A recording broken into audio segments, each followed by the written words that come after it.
Hello दोस्तों, स्वागत है आपका मेरे यूट्यूब चैनल परीक्षा प्लान में। तो कैसे हैं आप लोग? आई होप अच्छे होंगे। तो ईवीएस के इम्पोर्टेंट क्वेश्चन की मैं प्रैक्टिस करवा रही हूँ। तो ये दूसरा वीडियो है और इसके पहले एक वीडियो आ चुका है। तो चलिए आज के वीडियो को शुरू करते हैं। ईवीएस को मैं कंप्लीट पढ़ा चुकी हूँ। क्लास 4th और 5th के मैंने हैंड रिटन नोट्स बनाए थे, उन्हीं से मैंने पढ़ाया है। और क्लास 3rd की जो बुक अपडेट हो गई है उसकी मैंने समरी पढ़ा दी है। तो आप लोग वो सभी वीडियो देख सकते हैं। मैंने प्ले लिस्ट बना दी है, वहां पर आप सभी वीडियो एक साथ प्राप्त कर सकते हैं। तो चलिए आज की वीडियो को शुरू करते हैं। वीडियो देखने के बाद यदि आपको अच्छा लगे तो वीडियो को लाइक और शेयर कीजिएगा, और यदि आप चैनल पर नए हैं तो चैनल को सब्सक्राइब कर लीजिए। तो चलिए शुरू करते हैं। तो पहला प्रश्न दिया गया है, निम्नलिखित में से कौन सा एक अपनी मादा को उसकी गंध से कई किलोमीटर दूर से ही पहचान लेता है? पहला है बाज, दूसरा है रेशम कीट, तीसरा है मच्छर और चौथा है तितली। तो आप लोगों को मैं पढ़ा चुकी हूँ कि जो रेशम का कीट होता है यह अपनी मादा को कई किलोमीटर दूर से ही पहचान लेता है। कैसे पहचान लेता है? उसकी गंध से। तो बी विकल्प इसमें सही हो जाएगा। अगला प्रश्न देखते हैं। लिखा है, निम्नलिखित में से उस शहर को चुनिए जहाँ के अधिकांश लोग इलायची और बादाम डाला हुआ गरम कहवा पीना पसंद करते हैं। पहला विकल्प है शिल्लोंग, दूसरा है मैसूर, तीसरा है हैदराबाद और चौथा है श्रीनगर।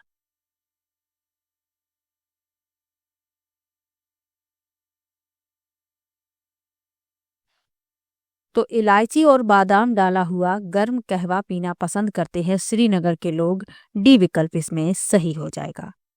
श्रीनगर जो है भारत के उत्तरी क्षेत्र में स्थित है, और यह शहर अपनी पारंपरिक कश्मीरी कहवा चाय के लिए जाना जाता है, जो केसर, इलायची और बादाम से बनाई जाती है। तो इसमें डी विकल्प सही हो जाएगा।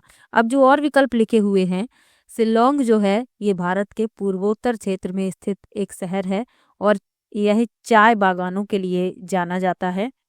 और मैसूर ये भारत के दक्षिणी क्षेत्र में स्थित एक शहर है।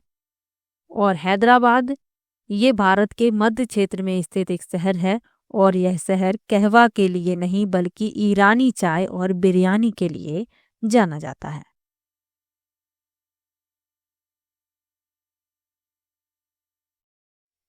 और हैदराबाद जो है ये ईरानी चाय और बिरयानी के लिए जाना जाता है। तो साथ में आपको ये भी याद रखना है। इसमें डी विकल्प सही है। अगला प्रश्न देखते हैं। लिखा है, किसी व्यक्ति ने किसी राज्य के ग्रामीण क्षेत्रों का भ्रमण किया और वहां जिस प्रकार के घरों में लोग रहते हैं उनके ढांचे के बारे में निम्नलिखित विवरण दिया। भारी वर्षा होने के कारण यहाँ के घर जमीन से लगभग 3 मीटर से 3.5 मीटर यानी 10 से 12 फीट ऊंचाई पर मजबूत बांस के खंभों पर बने हैं। लोग घर में प्रवेश करने के लिए सीढ़ी का प्रयोग करते हैं और रात के समय सीढ़ी हटा देते हैं। ये घर अंदर से लकड़ी के बने हैं और इनकी छतें ढालू हैं। यह राज्य होना चाहिए। तो आप लोगों को मैंने कल की वीडियो में भी बताया था, घरों की विशेषताओं वाला एक प्रश्न आया था, उसमें मैंने आपको बताया था कि ऐसे घर जो हैं असम में बनाए जाते हैं। तो इसमें डी विकल्प सही हो जाएगा, असम। क्योंकि यहाँ पर बारिश बहुत होती है, तो यहाँ के जो घर हैं 10 से 12 फीट मजबूत बांस के खंभों पर बनाए जाते हैं, और घर जो हैं लकड़ी के बने होते हैं, ये आपको याद रखना है। तो इसमें डी विकल्प सही हो जाएगा। अगले प्रश्न पर चलते हैं। और घरों के बारे में मैं आपको पढ़ा चुकी हूँ, तो आपको पता होगा। अगला प्रश्न है, वह राज्य जहाँ तोरांग का अर्थ जंगल है कौन सा है? पहला विकल्प है मिजोरम, दूसरा है झारखंड, तीसरा है अरुणाचल प्रदेश और चौथा है छत्तीसगढ़।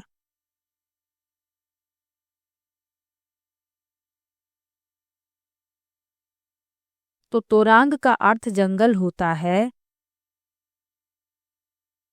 झारखंड में। बी विकल्प इसमें सही हो जाएगा।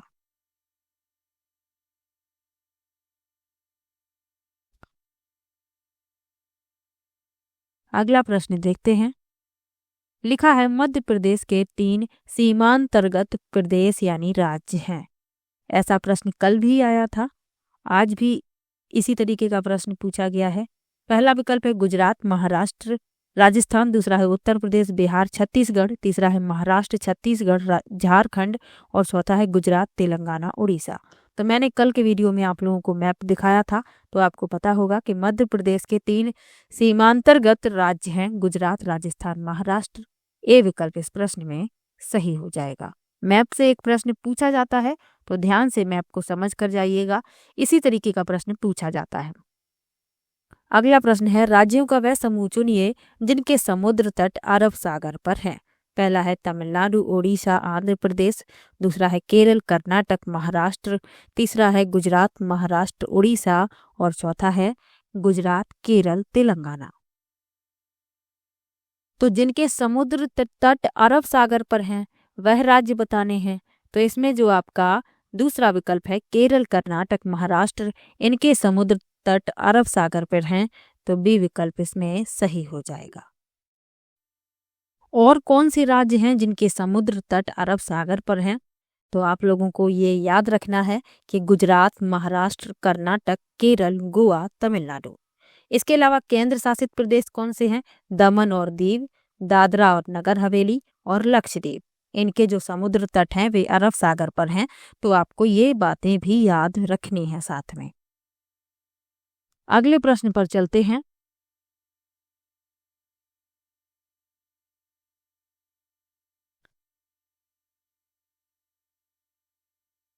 अगला प्रश्न है, निम्नलिखित में से वह युगल चुनिए जो हमारे देश के एक राज्य और एक केंद्र शासित प्रदेश से मिलकर बना है। इसी तरीके का प्रश्न कल की वीडियो में भी आया था। पहला विकल्प है लक्षद्वीप और पुदुचेरी। दूसरा है चंडीगढ़ और दिल्ली। तीसरा है नागालैंड और लद्दाख। और चौथा है मणिपुर और मेघालय।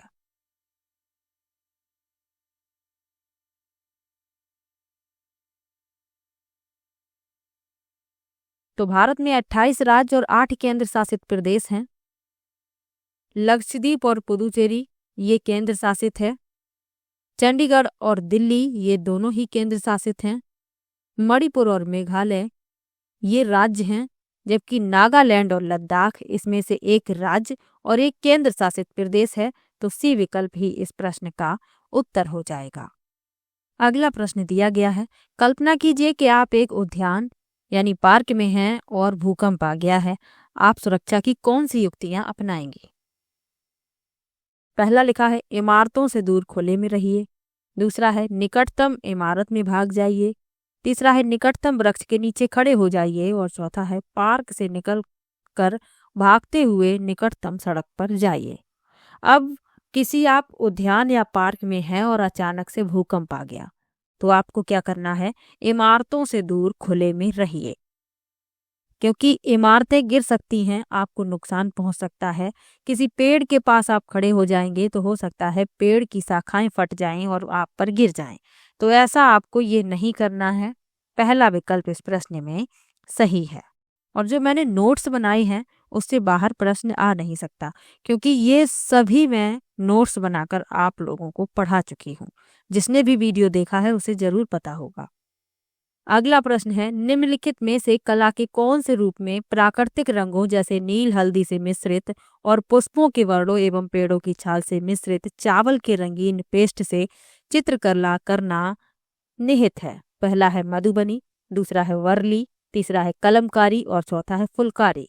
तो आप सभी लोगों को पता है कि मधुबनी चित्रकला में प्राकृतिक रंगों का इस्तेमाल किया जाता है और पिसे हुए चावल के रंगीन घोल का भी इस्तेमाल किया जाता है। तो पहला विकल्प इस प्रश्न का उत्तर हो जाएगा। और मधुबनी चित्रकला का संबंध बिहार से है, ये भी आपको याद रखना है। अब इसमें जो और विकल्प लिखे हुए हैं इनके बारे में भी जान लीजिए। तो लिखा हुआ है दूसरा विकल्प वर्ली। तो ये कला का एक रूप है जिसकी उत्पत्ति भारत के महाराष्ट्र में हुई है। कलमकारी तो ये भी कला का एक रूप है, इसकी उत्पत्ति भारत के आंध्र प्रदेश में हुई है। और फुलकारी तो ये भी कला का एक रूप है जिसकी उत्पत्ति पंजाब में हुई थी।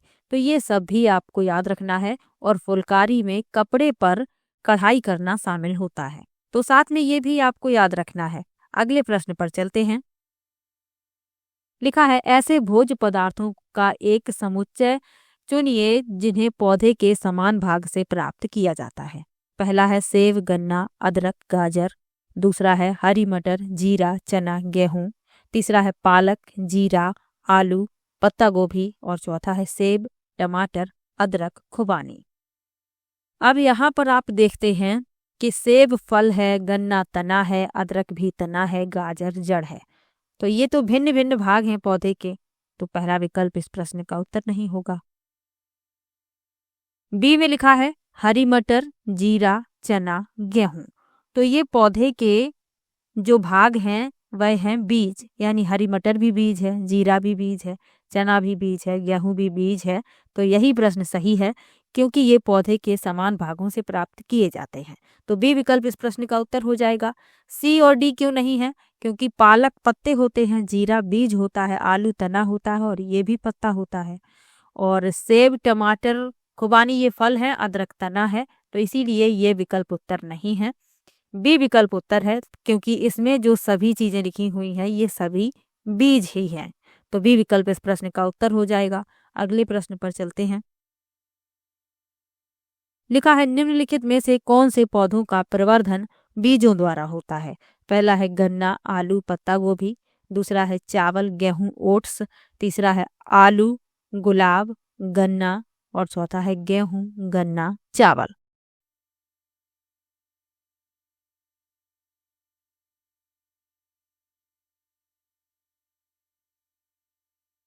तो इसमें यह बताना है कि किसे बीजों द्वारा ही प्राप्त किया जाता है, यानी कि बीज बोए जाते हैं, फिर पौधा बनता है, फिर वही जो बीज हमने बोए थे वही हमें अनाज प्राप्त होता है, ये बताना है।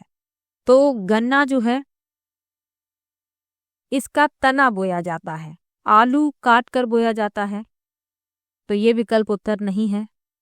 चावल, गेहूं, ओट्स, तो इसका जो प्रवर्धन है बीजों द्वारा होता है, तो यही इस प्रश्न का उत्तर है।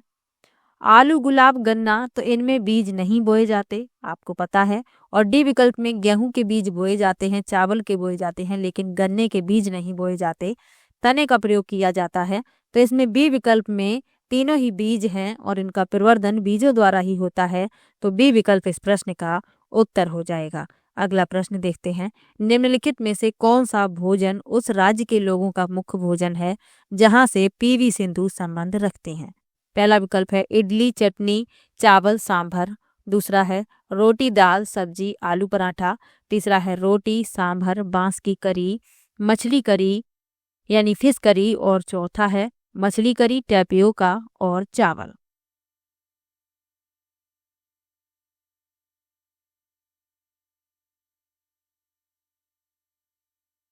अब आपको तो सबसे पहले यही पता होना चाहिए कि पीवी सिंधु का संबंध किस राज्य से है। तो इनका संबंध आंध्र प्रदेश राज्य से है। तो ये दक्षिण भारतीय राज्य है। यहाँ पर इडली, चटनी, चावल और सांभर खाया जाता है। तो पहला विकल्प इस प्रश्न का उत्तर हो जाएगा।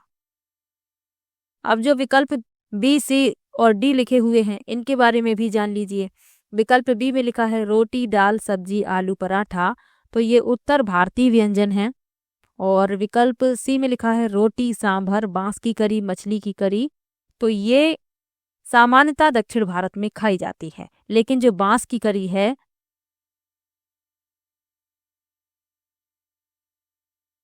ये दक्षिण भारत में नहीं खाई जाती, ये खाई जाती है पश्चिम बंगाल में। जो बांस की करी होती है ये पश्चिम बंगाल में खाई जाती है, इसीलिए सी गलत है। डी में लिखा है मछली करी, टैपियोका और चावल, तो मछली करी तो दक्षिण भारत में खाई जाती है, लेकिन जो टैपियोका है ये केरल में खाया जाता है, इसीलिए ये विकल्प भी उत्तर नहीं है। पहला विकल्प इस प्रश्न में सही हो जाएगा। अगला प्रश्न देखते हैं।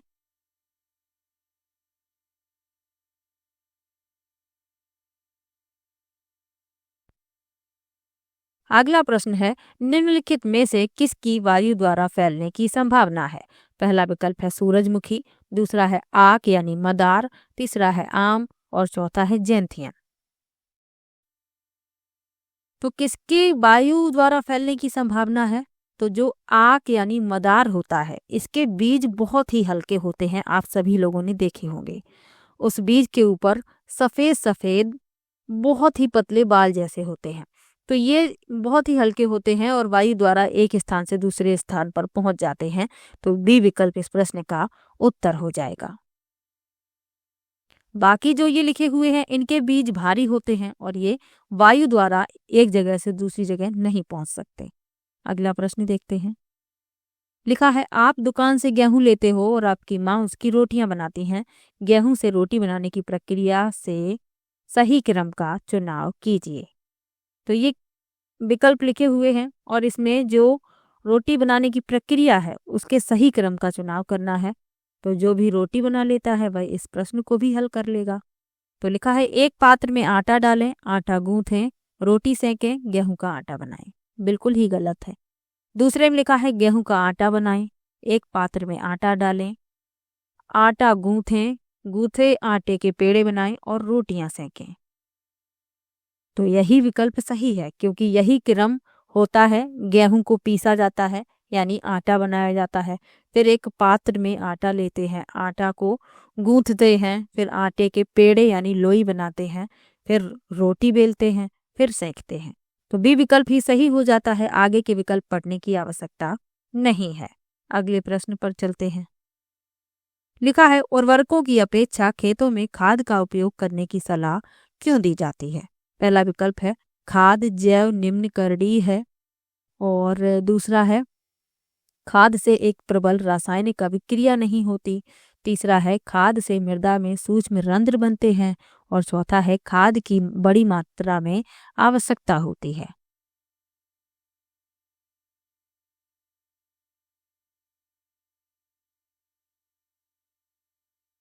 तो उर्वरक जो होते हैं इनमें रसायन होते हैं, जबकि जो खाद होती है ये जैव निम्नकरणीय होती है। इससे पर्यावरण को कोई भी हानि नहीं होती, यानी कोई भी रासायनिक पदार्थ इसमें नहीं होता है।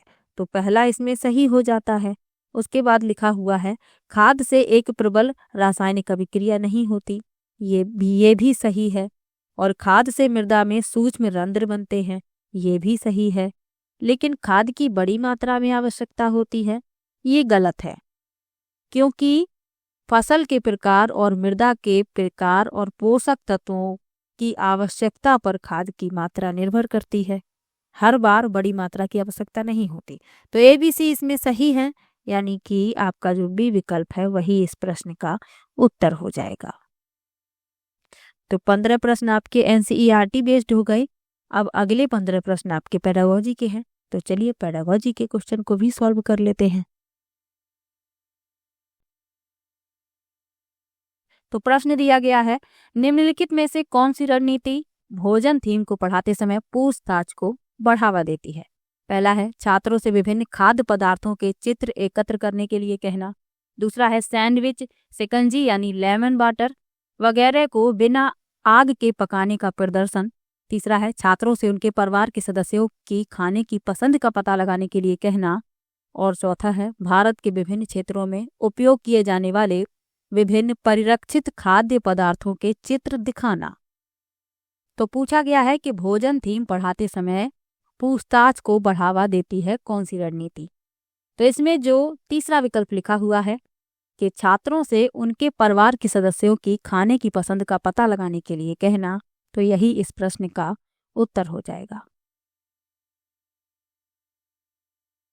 क्योंकि यह जो प्रक्रिया है यह न केवल छात्रों को पूछताछ में संलग्न करती है बल्कि भोजन के विषय को उनके व्यक्तिगत अनुभवों से भी जोड़ती है।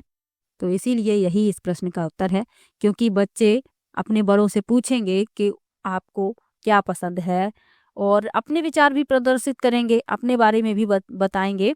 तो इससे उन्हें जानकारी एकत्र करने के लिए सर्वेक्षण, साक्षात्कार या चर्चा आयोजित करने में शामिल किया जाता है। तो इसीलिए तीसरा विकल्प इस प्रश्न का उत्तर है। चलिए अगले प्रश्न पर चलते हैं। लिखा है एक ईवीएस शिक्षिका अपने छात्रों से सोचने और जवाब देने के लिए कहती हैं कि हम सर्दियों के दौरान ऊनी कपड़ों में क्यों सहज महसूस करते हैं। इस तरह का प्रश्न पहला विकल्प है अभिसारी प्रश्न है, दूसरा है विश्लेषणात्मक प्रश्न, तीसरा है काल्पनिक प्रश्न और चौथा है तथ्यात्मक प्रश्न।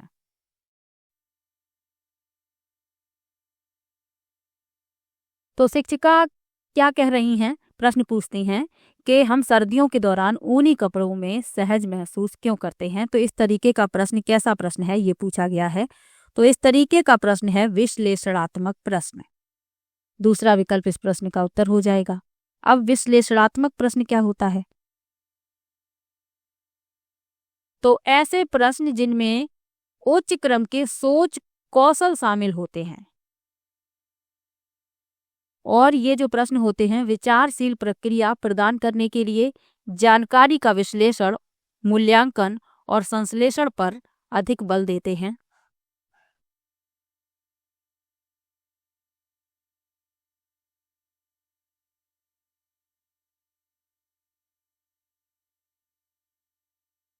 तो विश्लेषणात्मक प्रश्नों में अक्सर उच्च क्रम के सोच कौशल शामिल होते हैं क्योंकि छात्रों को एक विचारशील प्रतिक्रिया प्रदान करने के लिए जानकारी का विश्लेषण, मूल्यांकन और संश्लेषण करने की आवश्यकता होती है। तो इस प्रश्न में यही तो पूछा जा रहा है कि सर्दियों के दौरान हम ऊनी कपड़ों में सहज महसूस क्यों करते हैं। तो ये विश्लेषणात्मक प्रश्न है। दूसरा विकल्प इस प्रश्न का उत्तर हो जाएगा। अब इसमें जो और विकल्प लिखे हुए हैं कि अभिसारी प्रश्न, काल्पनिक प्रश्न, तथ्यात्मक प्रश्न, इन प्रश्नों के बारे में भी जान लीजिए। तो जो अभिसारी प्रश्न होते हैं, तो अभिसारी प्रश्न क्या होता है? तो ये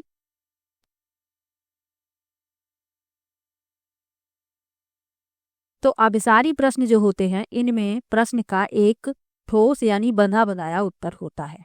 काल्पनिक प्रश्न क्या होते हैं? तो ये तथ्यों पर आधारित नहीं होते, इनमें अनुमान लगाया जाता है। और तथ्यात्मक प्रश्न क्या होते हैं? तो जिन प्रश्नों का उत्तर सीधे पाठ से दी गई जानकारी से दिया जा सकता है, यानी पाठ को पढ़कर जिनका उत्तर दिया जाए, तो वे तथ्यात्मक प्रश्न कहलाते हैं। तो इन सब के बारे में भी आपको जानना आवश्यक था। चलिए अगले प्रश्न पर चलते हैं।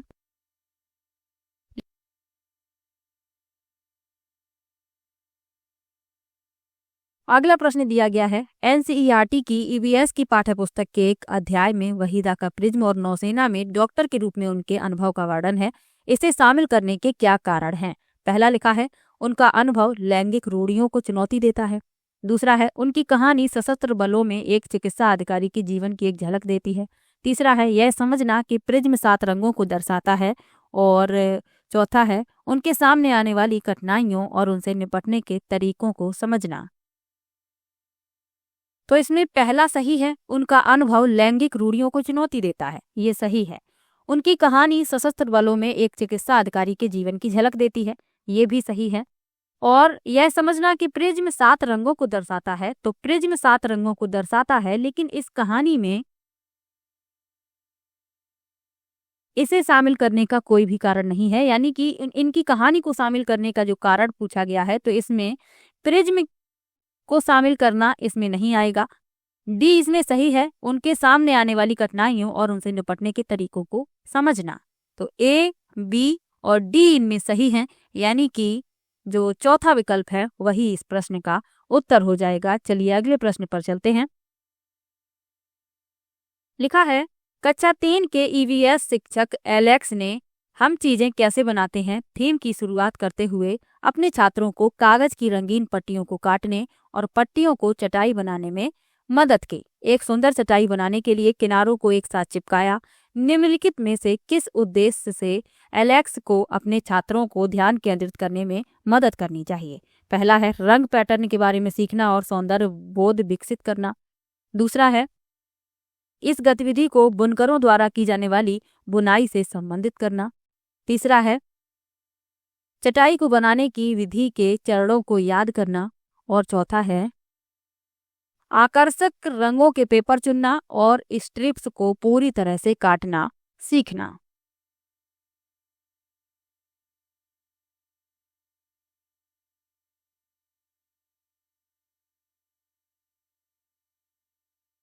तो इसमें ए सही है, रंग पैटर्न के बारे में सीखना और सौंदर्य बोध विकसित करना। और इस गतिविधि को बुनकरों द्वारा की जाने वाली बुनाई से संबंधित करना, बी भी सही है। लेकिन चटाई को बनाने के विधि के चरणों को याद करना ये गलत है, क्योंकि याद करने पर कभी भी बल नहीं दिया जाता है। और डी भी सही है, के आकर्षक रंगों के पेपर चुनना और स्ट्रिप्स को पूरी तरह से काटना सीखना। ए बी डी इसमें सही है, यानी कि पहला विकल्प इस प्रश्न का उत्तर हो जाएगा। चलिए अगले प्रश्न पर चलते हैं। लिखा है, प्रत्येक परिवार में सदस्यों की संख्या और पानी की अनुमानित मात्रा की खपत का पता लगाने के लिए छात्र अपने घर और पड़ोस में एक सर्वेक्षण करते हैं। इस गतिविधि के माध्यम से कौन से कौशल और प्रक्रियाएं विकसित की जाती हैं? पहला विकल्प है प्रश्न पूछना, प्रयोग करना, पर्यावरण के प्रति संवेदनशीलता। दूसरा है पूछताछ, परिणाम निकालना, अभिव्यक्ति। तीसरा है परिकल्पना, परिणाम निकालना, अभिव्यक्ति। और चौथा विकल्प है अनुमान, प्रयोग, अवलोकन।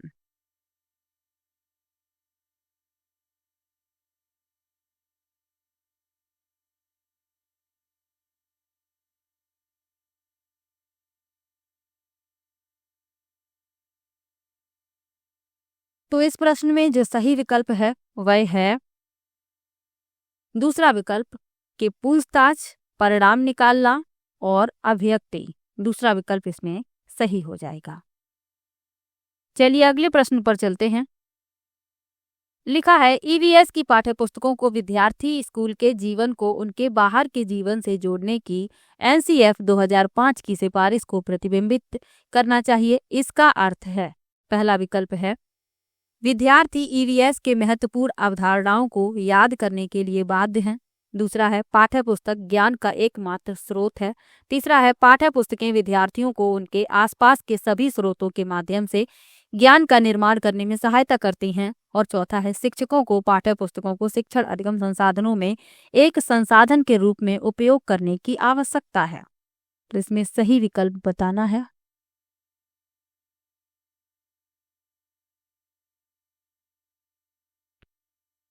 तो इसमें याद करने वाला कोई विकल्प लिखा हो पहले ही काट दीजिए, क्योंकि याद करने के लिए कभी भी बल नहीं दिया जाता है छात्रों को। तो पहला तो गलत हो गया। अब दूसरा लिखा है कि पाठ्य पुस्तक ज्ञान का एकमात्र स्रोत है, ये भी गलत है। तीसरा लिखा है पाठ्य पुस्तकें विद्यार्थियों को उनके आसपास के सभी स्रोतों के माध्यम से ज्ञान का निर्माण करने में सहायता करती हैं। तीसरा विकल्प ही सही है और यही इस प्रश्न का उत्तर हो जाएगा। क्योंकि एनसीएफ 2005 में ये सिफारिश की गई है कि जो विद्यार्थी हैं तो उनके स्कूल के जीवन को उनके बाहर के जीवन से जोड़ना। तो तीसरा विकल्प ही सही है, क्योंकि जो पाठ्य पुस्तकें हैं वही विद्यार्थियों को उनके आसपास के सभी स्रोतों के माध्यम से ज्ञान का निर्माण करने में सहायता करती हैं। तीसरा विकल्प इस प्रश्न का उत्तर हो जाएगा। चलिए अगले प्रश्न पर चलते हैं। लिखा है, निम्नलिखित में से कौन बाल केंद्रित रणनीतियों को सबसे अच्छा दर्शाता है? पहला विकल्प है चर्चा, दूसरा है प्रदर्शन, तीसरा है व्याख्यान और चौथा है सर्वेक्षण।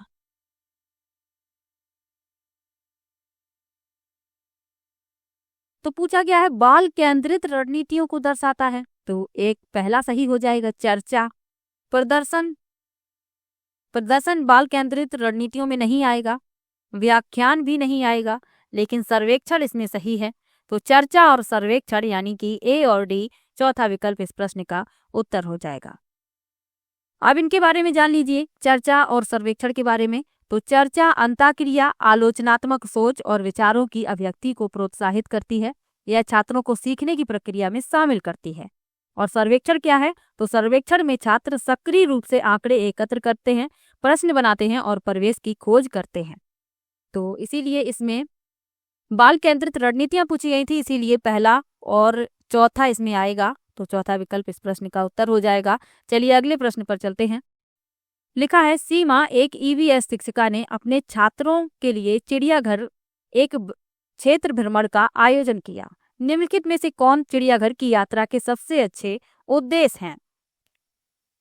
पहला विकल्प है चिड़ियाघर के जानवरों के नाम याद करना, दूसरा है जानवरों से संबंधित अवधारणाओं को जोड़ना, तीसरा है प्रक्रिया कौशल को बढ़ावा देना और चौथा है चिड़ियाघर में छात्रों के सीखने का आकलन।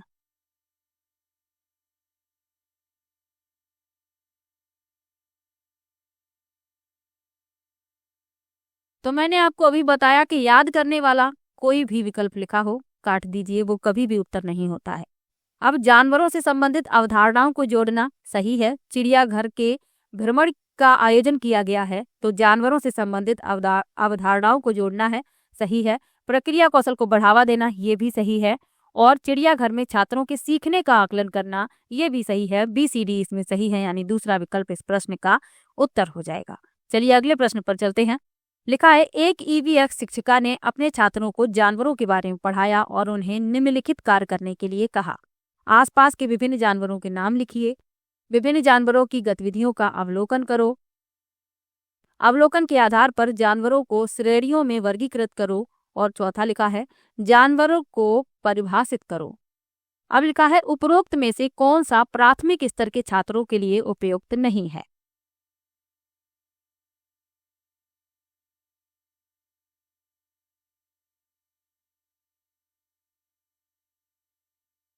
तो प्राथमिक स्तर की बात हो रही है। बच्चे अपने आसपास के जानवरों के नाम लिख लेंगे, विभिन्न जानवरों की गतिविधियों का अवलोकन भी कर लेंगे, अवलोकन के आधार पर जानवरों को श्रेणियों में वर्गीकृत भी कर लेंगे कि कौन से जानवर घास खाते हैं, कौन से मांस खाते हैं। इस तरीके की श्रेणियों में जानवरों को वर्गीकृत कर लेंगे, लेकिन जानवरों को परिभाषित नहीं कर पाएंगे क्योंकि बच्चे प्राथमिक स्तर के हैं। तो परिभाषित नहीं कर पाएंगे, तो इसमें यही पूछा गया है कि कौन सा प्राथमिक स्तर के छात्रों के लिए उपयुक्त नहीं है। तो केवल D यानी कि चौथा विकल्प है, यही इस प्रश्न का उत्तर होगा। जानवरों को परिभाषित उच्च प्राथमिक स्तर के बच्चे कर लेंगे। जो प्राथमिक स्तर के बच्चे हैं उनके संज्ञानात्मक स्तर के ऊपर है ये जानवरों को परिभाषित करना, तो इसीलिए ये नहीं कर पाएंगे। तो चौथा विकल्प इस प्रश्न का उत्तर हो जाएगा। चलिए अगले प्रश्न पर चलते हैं। लिखा है, व्यापक मूल्यांकन का अर्थ है एक छात्र का मूल्यांकन करने का समग्र तरीका। जिस तरीके से एक EVS शिक्षक EVS में व्यापक मूल्यांकन के लिए अपने छात्रों का आकलन कर सकता है, वह है, पहला है शिक्षकों का आकलन, दूसरा है अर्धवार्षिक और वार्षिक परीक्षा, तीसरा है गतिविधियों के मूल्यांकन के लिए रेटिंग स्केल, और चौथा है पोर्टफोलियो। तो इसमें पूछा गया है कि जिस तरीके से EVS शिक्षक EVS में व्यापक मूल्यांकन के लिए अपने छात्रों का आकलन कर सकता है, वह है, तो पहला लिखा है शिक्षकों का अवलोकन, सही है। अर्धवार्षिक और वार्षिक परीक्षा, ये भी सही है। गतिविधियों के मूल्यांकन के लिए रेटिंग स्केल, ये भी सही है। पोर्टफोलियो भी सही है। तो ये जो प्रश्न है ये पूछा जा चुका है जनवरी 2024 वाले पेपर में, जो 21 जनवरी को पेपर हुआ था, 21 जनवरी 2024 को। तो इस प्रश्न के सभी विकल्प सही थे। तो इसमें सभी होंगे, यानी उपरोक्त सभी विकल्प सही थे और इसका सभी को नंबर मिला था, तो इसमें सभी सही हैं, तो इसमें उपरोक्त सभी होगा। अब इन सबके बारे में जान भी लीजिए कि शिक्षकों का अवलोकन और पोर्टफोलियो ये सब क्या है। तो शिक्षकों का अवलोकन, शिक्षकों के अवलोकन से छात्रों के दृष्टिकोण, रुचियों और पर्यावरण अध्ययन में भागीदारी के बारे में गुणात्मक अंतर्दृष्टि मिलती है। अर्धवार्षिक और वार्षिक परीक्षा, तो अर्धवार्षिक और वार्षिक परीक्षाएं विद्यार्थियों की EVS विषय वस्तु की समझ और लंबे समय तक उनकी धारणा का आकलन करती हैं। गतिविधियों के मूल्यांकन के लिए रेटिंग स्केल, ये क्या है? तो रेटिंग स्केल EVS से संबंधित विभिन्न गतिविधियों पर छात्रों के प्रदर्शन का आकलन करने के लिए एक संरचित तरीका प्रदान करता है। और पोर्टफोलियो क्या है? तो पोर्टफोलियो समय के साथ छात्रों के कार्य नमूनों और उपलब्धियों के ठोस रिकॉर्ड के रूप में काम करते हैं। तो ये सभी आपको याद रखना है। चलिए अगले प्रश्न पर चलते हैं। और इसके सभी विकल्प सही थे, तो उपरोक्त सभी, इसमें एक और विकल्प होना चाहिए।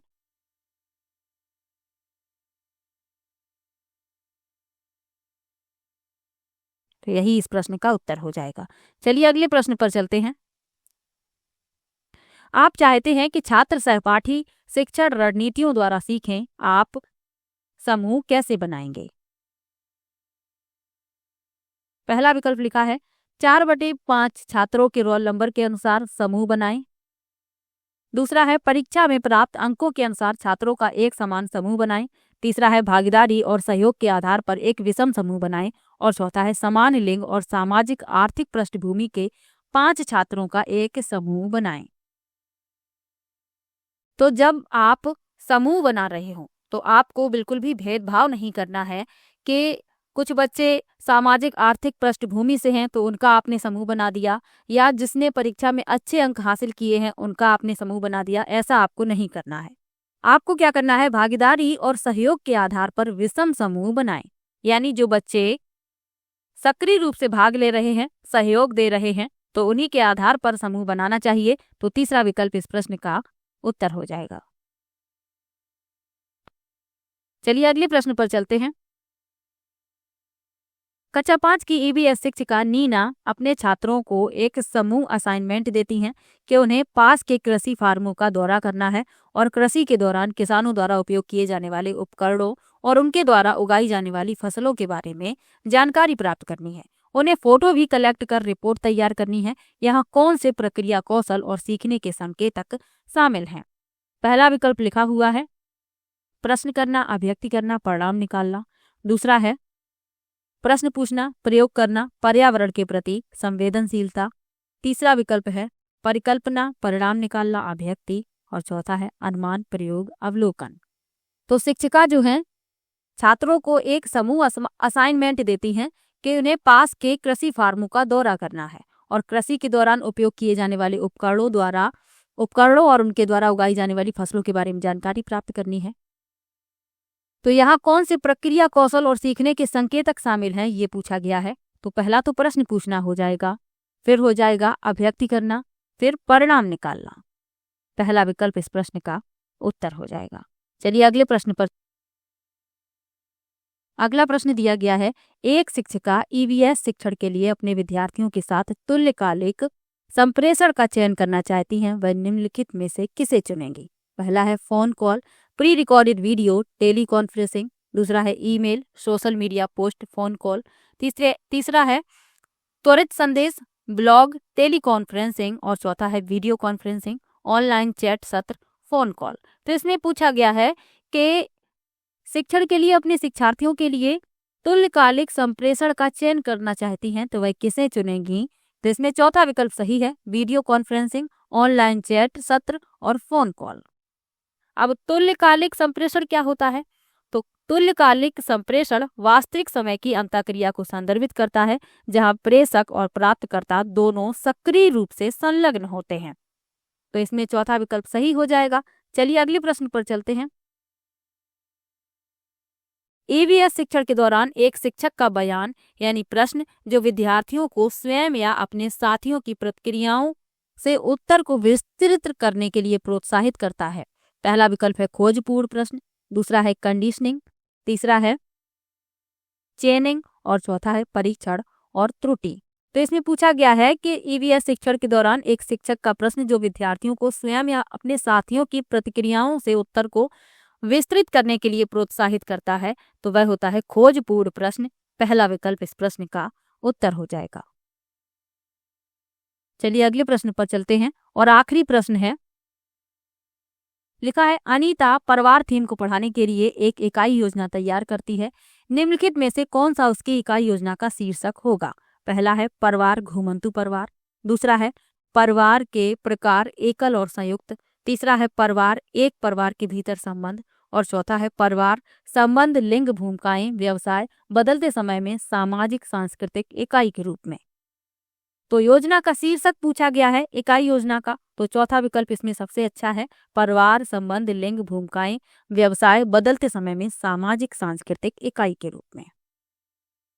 तो 30 प्रश्न आज की वीडियो में लिए, 15 आपके एनसीईआरटी बेस्ड थे और 15 पेडागोजी के थे। किसी भी प्रश्न में आपको डाउट हो तो आप कमेंट बॉक्स में जरूर लिखिएगा और वीडियो कैसा लगा ये भी कमेंट में जरूर बताइएगा।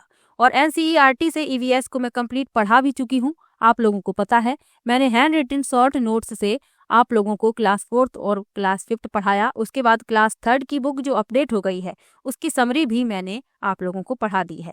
दोनों की अलग अलग प्लेलिस्ट बनी हुई है। जो हैंड रिटन नोट्स हैं उनकी प्लेलिस्ट अलग है और जो क्लास 3rd की समरी मैंने पढ़ाई है उसकी कुल 4 वीडियो हैं और उसकी प्लेलिस्ट मैंने बना दी है। तो वहाँ पर आप सभी वीडियो एक साथ प्राप्त कर सकते हैं। और अभी भी समय है, 2 या 3 दिन में आप EVS को पढ़ सकते हैं। मैंने छोटी छोटी वीडियो बनाई है, ज़्यादा बड़ी वीडियो नहीं है, तो अभी भी समय है, आप लोग पढ़ लीजिए, आपको उनसे लाभ मिलेगा। क्योंकि मैंने शॉर्ट नोट्स से पढ़ाया है, ज़्यादा उसमें मैंने नहीं लिखा है, थोड़ा थोड़ा आपको पढ़ना है, तो अभी भी समय है, पढ़ लीजिए।